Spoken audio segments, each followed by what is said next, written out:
लड़की का चेकअप करने के बाद माँ ने उसकी सर्जरी करवाने की ठान ली। डॉक्टर ने उसके सिर में एक छेद किया और उसके अंदर एक चिप लगा दी। तब जाकर माँ को थोड़ा चैन मिला। इस चिप की मदद से माँ अपनी बेटी की लोकेशन कभी भी देख सकती है। अब वो कभी भी उसकी नजरों से दूर होकर गुम नहीं होगी। साथ ही माँ बेटी की सेहत पर भी नजर रख सकती है, जैसे दिल की धड़कन और शरीर के अंदर की दूसरी जरूरी जानकारी। सिर्फ इतना ही नहीं, माँ अपने टैबलेट के जरिए वो सब देख सकती है जो उसकी बेटी अपनी आंखों से देख रही है। और अभी वो बड़े मजे से कार्टून देख रही है। लेकिन सिर्फ देखना काफी नहीं था। अगर पेरेंटल कंट्रोल मोड ऑन कर दिया जाए तो माँ बेटी की नजरों से खून खराबा और हिंसा वाले नजारों को गायब कर सकती है। सिर्फ नजारे ही नहीं बल्कि डरावनी आवाजें भी ब्लॉक की जा सकती है। इस तरह बच्चा एक सुरक्षा के घेरे में 100% सुरक्षित होकर बड़ा होगा। सर्जरी के बाद घर आते ही एमी ने बेटी के लिए फिल्टर वाला फीचर ऑन कर दिया। इस वजह से पड़ोसी का कुत्ता चाहे कितना भी भौंके, वो सिर्फ एक धुंधली तस्वीर दिखाई देगा, जिससे बेटी को डर नहीं लगेगा। एमी को लगा कि इससे वो उसे हर खतरे से बचा लेगी, लेकिन उसे पता नहीं था कि क्या होने वाला है। एक दिन जब एमी ऑफिस गई थी तो नाना जी को अचानक दिल में तकलीफ होने लगी। वो सारा से 2 बात भी नहीं कर पाए और जमीन पर गिर पड़े। नाना जी को दिल का दौरा पड़ा था। उन्होंने सारा से कहा कि माँ को फोन लगाओ, लेकिन नाना जी के गिरने का दृश्य बच्चों के लिए बहुत डरावना था, इसलिए सिस्टम ने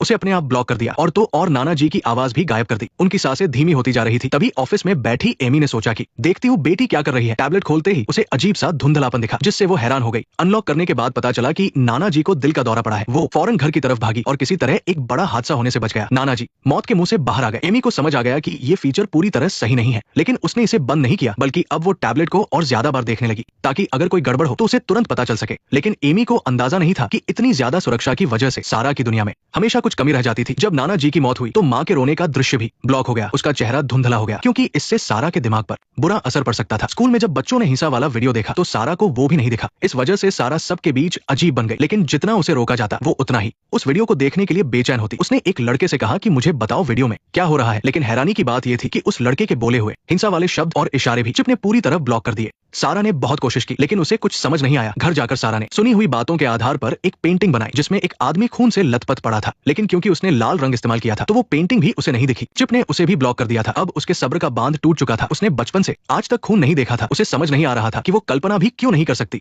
गुस्से में उसने पेंसिल की नोक तेज की और उसे जोर से अपनी उंगली में चुभो दिया। वहां से खून बहने लगा, लेकिन वो भी तुरंत धुंधला होकर गायब हो गया। उसने खून को अपने चेहरे पर भी मला, लेकिन उसे कुछ दिखाई नहीं दिया। उधर एमी के टैबलेट पर अलर्ट आ गया। सारा के दिल की धड़कन बहुत तेज थी। खोलकर देखा तो पता चला कि वो लगातार खुद को एमी को तब पता चला कि उसकी बेटी की पेंटिंग्स और भी ज्यादा हिंसक होती जा रही है। इसलिए वो फौरन सारा को एक साइकोलॉजिस्ट के पास ले गई। डॉक्टर ने एक तस्वीर निकालकर सारा से पूछा, तस्वीर में लोग क्या कर रहे हैं, क्या वे खुश हैं? लेकिन सारा ने जवाब दिया कि वे बस बातें कर रहे हैं और वो बता नहीं सकती कि वे खुश है या नहीं, क्योंकि उसने कभी दूसरों को लड़ते हुए नहीं देखा था। सारा एक मामूली झगड़े को भी नहीं पहचान पा रही थी। साइकोलॉजिस्ट ने सलाह दी कि उस फिल्टरिंग सिस्टम का इस्तेमाल बंद कर दें। उस पर बहुत ज्यादा निर्भर रहने से बच्ची खतरों को पहचानने की अपनी बुनियादी समझ खो देगी। एमी को तब एहसास हुआ कि ये उसी की गलती थी जिसकी वजह से सारा ऐसी हो गई थी। इसलिए घर आने के बाद उसने फौरन फिल्टरिंग सिस्टम बंद कर दिया और टैबलेट को हमेशा के लिए उठाकर रख दिया। सारा को अब खुद असली दुनिया देखनी थी, लेकिन इस सब का सामना करते हुए मां बेटी दोनों थोड़ी घबराई हुई थी। ये पहली बार था जब सारा सिस्टम के बिना स्कूल जा रही थी और अंदर से थोड़ी असुरक्षित महसूस कर रही थी। लेकिन जब वो पड़ोसी के घर के पास पहुंची तो एक बड़ा कुत्ता उस पर जोर जोर से भौंकने लगा। इससे वो इतना डर गई कि फौरन मुड़कर भागने लगी। लेकिन इसी वजह से वो सड़क पर एक गाड़ी से टकराते टकराते बची। खैर गनीमत रही कि उसे कुछ हुआ नहीं। आखिर में वो सही सलामत स्कूल पहुंच गई। लेकिन वहां पहुंचते ही उसने एक लड़के को किसी से लड़ते हुए देखा, जिसके मुंह के कोने से खून बह रहा था। तो खून ऐसा दिखता है। वो खुद को रोक नहीं पाई और उसने उस लड़के से पूछ लिया, ऐसे खून बहने से दर्द होता है क्या? लड़का ये सुनकर हैरान रह गया। उसे यकीन नहीं हुआ कि उसकी मां ने सिस्टम बंद कर दिया होगा। इसलिए उसने सारा को हर तरह के वीडियोस दिखाए जिनमें एडल्ट हिंसक और खून खराबे वाले सीन शामिल थे। इन भयानक नजारों का सारा के मन पर बहुत गहरा असर पड़ा। लेकिन उसकी मां इस सब से पूरी तरह से अनजान थी। उसने टैबलेट को अटारी के स्टोर रूम में रख दिया और अतीत की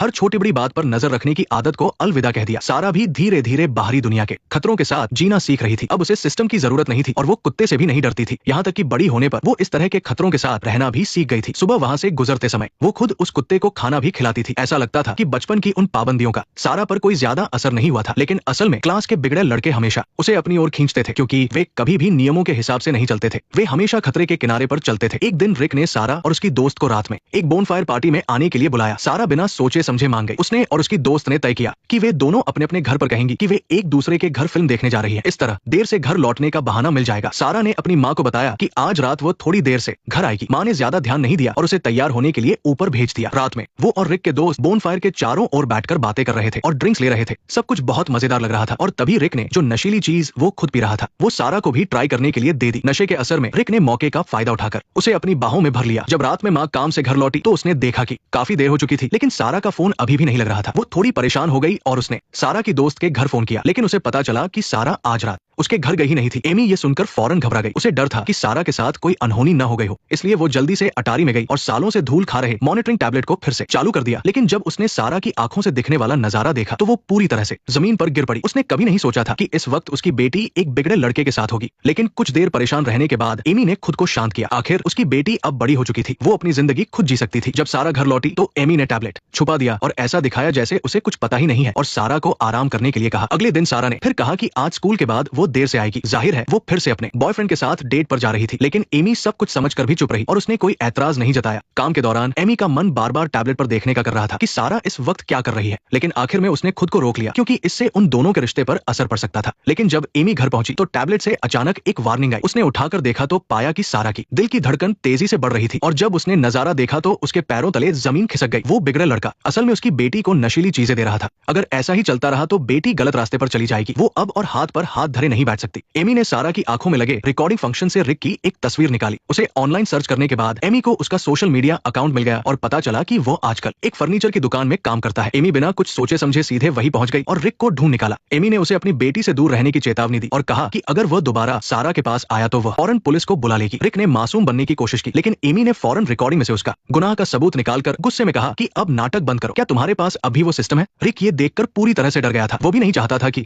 एक लड़की को डेट करने की वजह से उसे जेल जाना पड़े, इसलिए उसने ठीक वैसा ही किया जैसा एमी ने कहा था। उसने सारा से पूरी तरह से बात करना बंद कर दिया। लेकिन सारा के लिए ये सब बहुत अचानक हुआ। जो बॉयफ्रेंड एक दिन पहले तक प्यार में पागल था वो अगले ही दिन उसे पूरी तरह नजरअंदाज कर रहा था। ये एक तरह से अचानक हुआ ब्रेकअप था। वो रिक को कोई भी मैसेज भेजती तो वो उसे सीन करके छोड़ देता था। सारा से ये बर्दाश्त नहीं हुआ और उसने सीधे रिक के पास जाकर उससे सवाल किया कि वो ऐसा क्यों कर रहा है। लेकिन रिक ने कोई जवाब नहीं दिया, बस इतना कहा कि वो अब उसके साथ नहीं रहना चाहता। बिना किसी वजह के मां ने टैबलेट पर देखा कि रिक उसकी बात मान रहा है। ये देखकर वो मन ही मन बहुत खुश हुई। आखिरकार वो अपनी बेटी को खतरे से बाहर निकालने में कामयाब हो गई थी। हालांकि सारा इस वक्त बहुत तकलीफ में थी लेकिन थोड़े समय का दर्द सहना जरूरी था क्योंकि लंबे दर्द से थोड़ा दर्द बेहतर होता है। लेकिन एमी को ये अंदाजा नहीं था कि चिप ये पता लगा लेगी कि सारा प्रेग्नेंट है। हालांकि इस वक्त सारा को खुद इस बारे में पता नहीं था। सारा और रिक का रिश्ता पूरी तरह से खत्म करने के लिए एमी एक दवा की दुकान पर गई और चुपके से कुछ अबॉर्शन की गोलियां खरीद लाई और उन्हें सारा के नाश्ते में मिला दिया। नतीजतन जब सारा स्कूल गई तो अचानक उसकी तबीयत खराब होने लगी और वो फौरन टॉयलेट में जाकर उल्टियां करने लगी। बाद में स्कूल के डॉक्टर ने उसकी जांच की और बताया कि ये मॉर्निंग आफ्टर पिल लेने का एक नॉर्मल रिएक्शन है। इसका मतलब था कि दवा ने अपना असर दिखा दिया है। ये सुनकर सारा पूरी तरह से कंफ्यूज हो गई। उसने कहा कि वो तो प्रेग्नेंट ही नहीं थी तो वो ऐसी चीज क्यों खाएगी। सुनते सुनते सारा को अचानक कुछ एहसास हुआ, कहीं ऐसा तो नहीं कि माँ अब भी उस सिस्टम से मुझ पर नजर रख रही है। वो फौरन घर वापस आई और सब कुछ उलटना पुलटना शुरू कर दिया। आखिर में उसे कूड़ेदान में दवा की गोलियों का पैकेट मिल गया। सारा को बहुत गुस्सा आया। वो सीधे अपनी माँ के कमरे में घुस गई और टैबलेट को ढूंढने के लिए हर चीज खंगालने लगी। आखिर में उसे वो टैबलेट तकिए के पीछे मिल गया। इस्तेमाल की हिस्ट्री देखकर सारा को पूरी सच्चाई का पता चल गया। ये जानकर उसके पैरों तले जमीन खिसक गई। अब इस घर में एक पल भी नहीं रहा जा सकता था। सारा ने अपना सामान पैक किया और फौरन ये घर छोड़ने का फैसला कर लिया ताकि वो एमी के कंट्रोल से बाहर जा सके। जल्द ही माँ भी काम से घर लौटी और जमीन पर उल्टा पड़ा कूड़ेदान देखा। उसे एहसास हो गया कि कुछ गड़बड़ है। जब वो ऊपर गई तो उसने देखा कि सारा ने उसका टैबलेट ढूंढ निकाला था और जैसे ही उसने मॉनिटर खोला तो पाया कि उसकी बेटी ठीक उसके पीछे खड़ी थी। सारा ने आखिरी बार पक्का कर लिया कि ये सब उसकी माँ का ही किया धरा है। वो शुरू से ही उस पर नजर रख रही थी